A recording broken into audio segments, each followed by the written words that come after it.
চুষি পিঠে বানানোর জন্য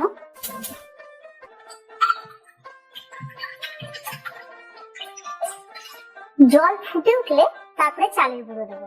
জল ফুটে গেছে, চালের গুঁড়ো একটু দিয়ে ভালো করে মেখে নেব।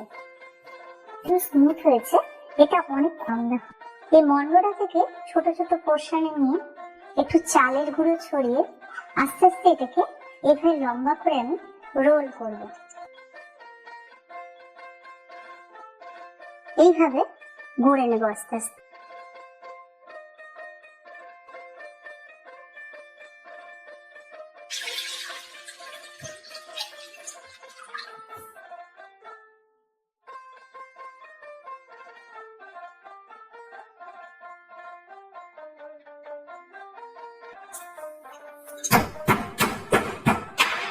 এবার এটাকে দুধে দিয়ে দিচ্ছি।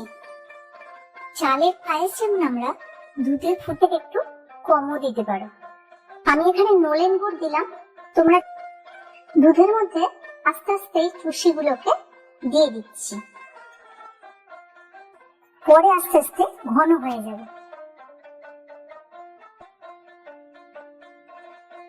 পরিবেশনের জন্য আর এই শীতের সময়টাকে জমিয়ে